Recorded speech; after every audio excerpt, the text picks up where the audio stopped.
It's just kind of a little hang area. We've got this wood burning stove. It's a nice touch in the winter. And just a couple little antique bottles that I found. Some of them here, some of them on public land hunting and whatnot. We've got some cast iron that needs to be brought back to life. Old axe head, antique Budweiser sign, cool beverage station over there. It's a sticker fridge. It's just a bit of a lounge area where we me and my buddies talk about how we're going to change the world. This here is the south part of the front porch of the wood shop. We just have a little prep table where we do a little bit of cooking out here, a little slop sink for cleaning tools or just the random dishes we have out here. Got the Traeger over there. We've been doing some pickling, so we got the Cannon rig set up. Brought the gas grill down just to heat up some brine for the pickled eggs. All this is going to be reworked probably into a full outdoor operational kitchen. It's going to take some time, but that's the long-term goals with this part. And this is where we'll process honey and pickle eggs and peppers and green beans and asparagus. So I'm looking forward to doing that later this year. Before we go into the wood shop, I just wanted to show you guys these doors. The metal in the panels, the bottom, came from the old existing barn that was here. So that's the siding from the old existing barn. This pine, along with the rest of the siding and majority of the framing, were logs that we dropped here on the property and milled them up into the lumber to build most of the shop. So majority of the framing and siding is wood that was milled from trees off the property, as well as salvage material from the old barn or just other random stuff around the county. These windows were some windows that are two different sizes because they were salvaged, and my buddy just had them laying around, and he asked if I could use them, and I just grabbed them and ended up in these doors. And I imagine I'll remake these doors eventually, but these are them for now. Pay homage to old wise man, if you will, that kind of inspired this Wild West design of the wood shop. Steve Boudreau, who's my dad's cousin, he was around before he passed away from pancreatic cancer, and he was a big inspiration to kind of the design and the overall kind of theme of the property. And he really was a big push for me to get this up and going. And we miss him, but hey, that's how it's a little memorial for him.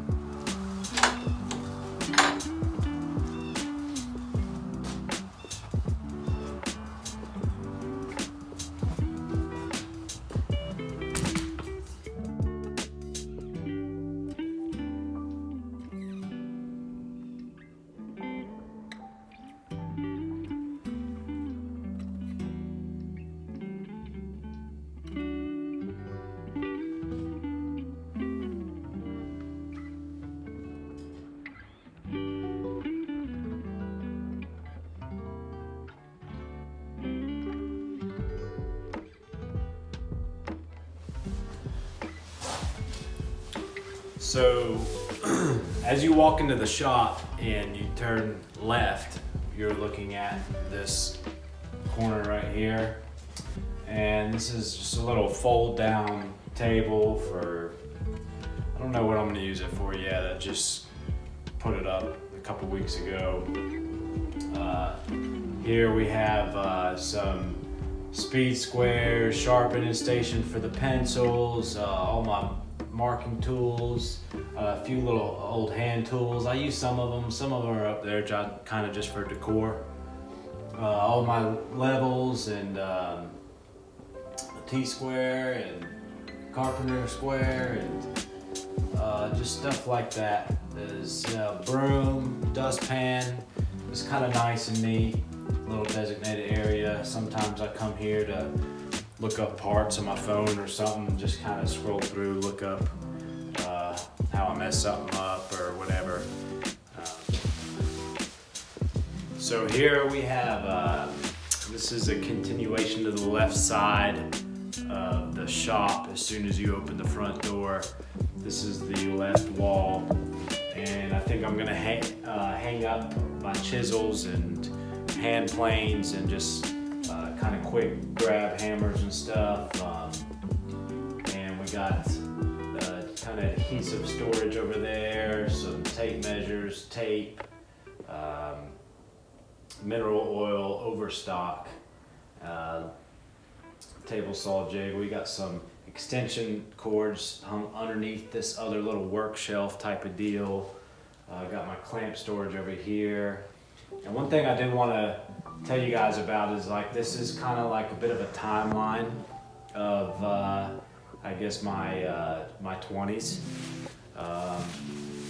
And when I was 21 in 2013-ish, I dropped out of college and drove to California in my Toyota Echo.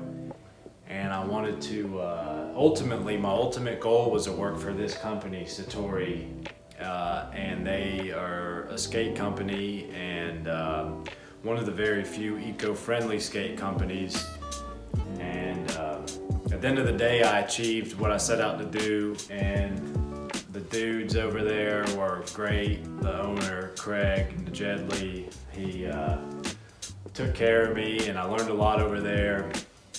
But at the end of the day, home is where the heart is. So that's what brought me back to Georgia. Kind of got a little bit homesick and was just worried about missing out on friends and family kind of thing. And I felt like I kind of achieved what I set out to do out there, and I didn't really know what was next. So when I moved back, I went back to school, but I think it was just to like, because people would ask, what are you gonna do next? So I believe I went back to school just to tell people I was doing something. So a couple semesters into that, the first year I went back, after the whole year in California, I moved back, went back to school, and then that second semester, that year back, I started building. And slowly but surely that I ended up getting some pretty good jobs around the square in Carrollton, City Tavern, Brown Dog Deli, to name a few. And this is some of the old hardwood floor that came out of the old mill in Carrollton, where Brown Dog is, along with a couple other shops. And so that was kind of like early phase of my furniture pursuit. And then Saha, you see over here, is really what's been able to, what's allowed me to be able to continue this, because when I first got the shop up and going, it was, I mean, there was no wall boards on, and even when you're resourceful, it just takes time to accumulate salvage material and just clean up old building material to use on the building. So it wasn't even a financial thing. It was more of like I needed time to accumulate all this material, decide how I wanted to lay the shop out, but also I needed some sort of income. So I started working for Saha 2 years ago, and that allowed me to practice the craft and have a consistent income and be able to challenge and grow my skill set. So you see an empty space right behind it. Well, that's where my sticker goes. I ran out of stickers. You sons of bitches took all my stickers. So that's where we're at now. I left a spot for now, but no stickers. Here we've just got some old cabinets that came out of the old part of my dad's house, and that is a shit show I'll have to show you on another day. But basically I just store some of my finishes and stains and some more the oil, beeswax, a couple random stuff in there, and so my jigsaw and sanders are over there. I got a little bit of a drill station over there. I've got the charging station put up. All these clamps has been made in the past few weeks. All this clamp storage. I didn't make the clamps, just the storage. And we got the joiner right over here. I'm not sure if you can see it in the shot, but that is where I might move the joiner. So I don't know. I'll probably put it on wheels so I can move it around. But the ultimate goal is to kind of just focus on small stuff in this shop. So it might work there, but it might not. We over here by the table saw. This is the heart of the shop essentially. You can see that we've covered this wall back here. We've got the hand-me-down air filtration system. But I wanted to kind of just show you guys my new Outfeed table. So this is kind of just made from some repurposed material from Saha, and I just made a new Outfeed table. It was better. My old one was swelled right here, so it always have an interruption on the fence right there. Now we're good. And also that the assembly table on the back side is on wheels, and I can rotate it long ways and it will slip in right behind the cutter, right behind the, if you're ripping something, you could reorient that. It's a slightly lower, so it'll catch your workpiece, and then we just reorient it that way to save space. And I put a drawer bank in that. I imagine eventually have a drawer bank in this. I've got this old air compressor my buddy's dad gave me. Actually, not just anybody, the great James G. Let me bring your guys around over here. All right, so just slightly off from the table saw station, you might be able to see the joiner. Good buddy, I'm gonna probably restore that eventually. I will. A good buddy of mine by the name of Brian Blazer actually gave me that joiner way back when, and it runs fine, it works great. It's just I'd like to take it apart and clean it all up. And same with the I got a bunch of good friends, I guess. I mean, the great TJ Sylvie lent me this as a long-term lend right here, going on 3-4 years, I'm pretty sure. The dust collection, that is.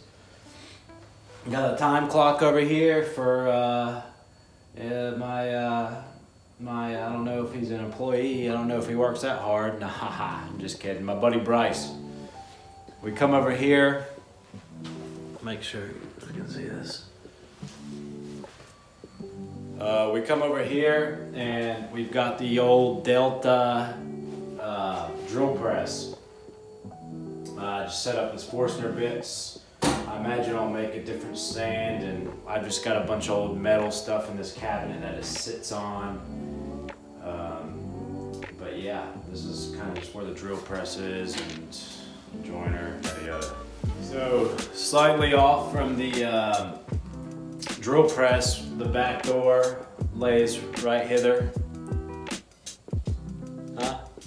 And I'll show you what I got going on out there shortly. We've got our temporary heat source here for now.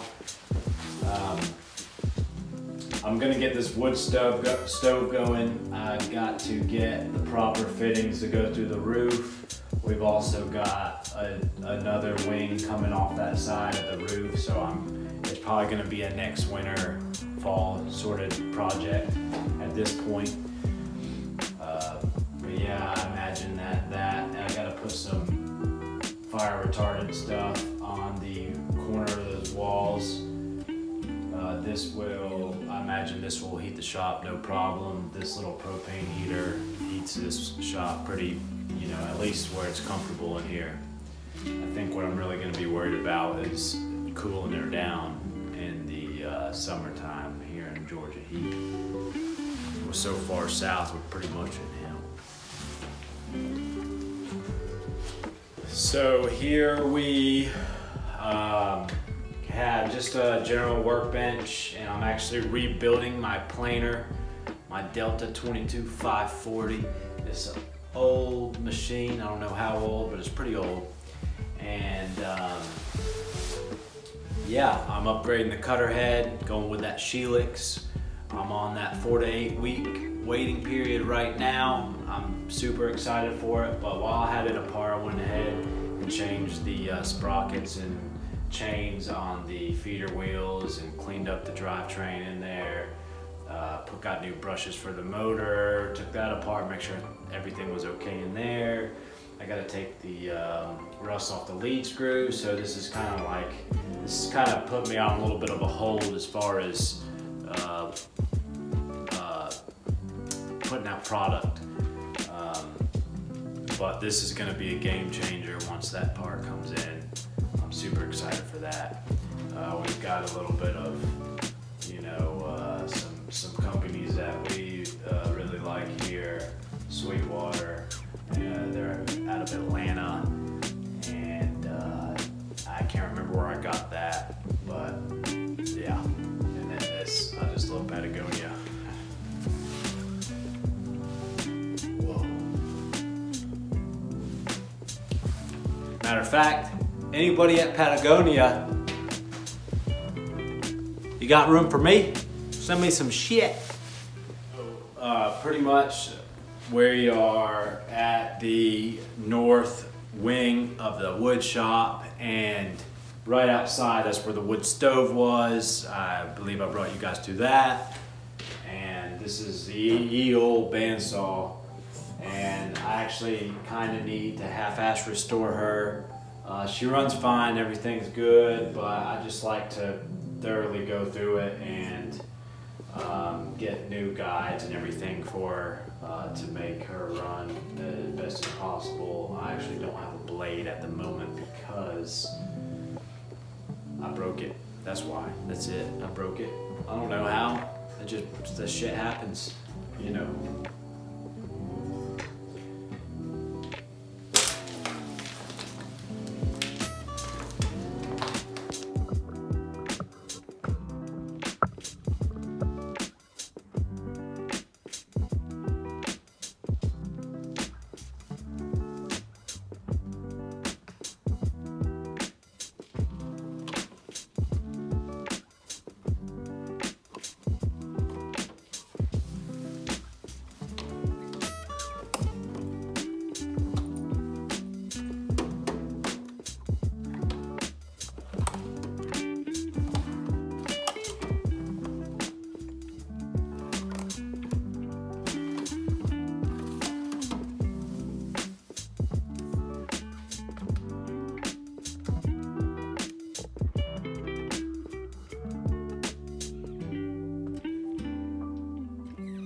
So this is, make sure the neighbors aren't looking. This is the chop saw station and immediate wood storage. We have a bit of wood storage up in the salvage yard on top of the hill of the property. some wood we had milled up, also just salvage material, and the stuff I would use for woodwork I let dry, so it probably won't be ready till the summer. But we burned through a couple chop saws, really just one. I don't know why I said a couple, but that's why you see a Ryobi chop saw here. I need to upgrade that chop saw. We got a little, it's got that Outfeeds, it raises and lowers electrically, pretty cool. We've got all this wood storage, most of it's secondhand scrap from Saha. So God bless their hearts for letting me take this. Just a couple, this is pretty new.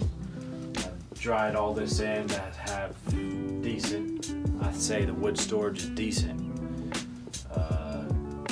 It might get a little humid in the summer, but the idea is as soon as that part comes in for the planer, this wood's going straight into product. So then we'll be able to store the finished product more properly inside to the last wing of the shop, which I'm about to show you.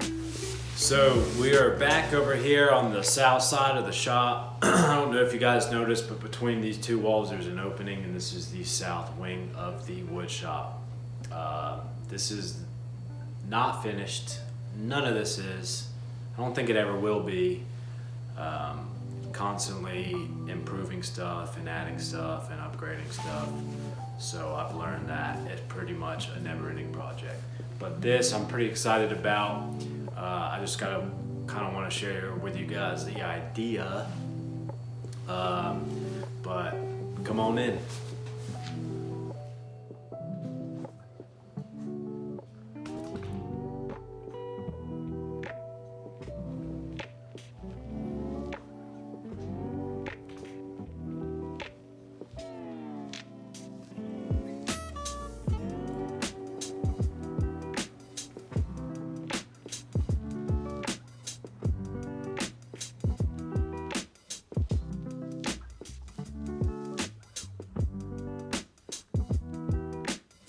So,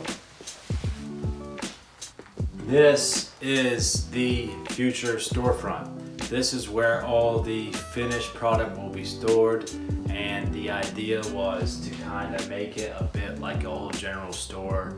I know we're far from that, but this is where you'll see in time the honey, the cutting boards, some other little wood stuffs, pickled eggs, pickled other stuffs.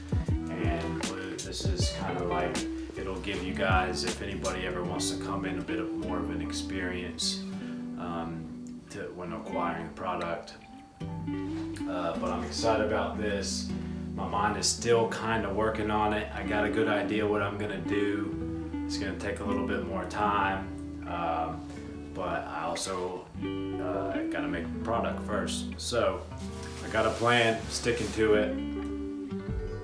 Follow along and you'll see it all unfold.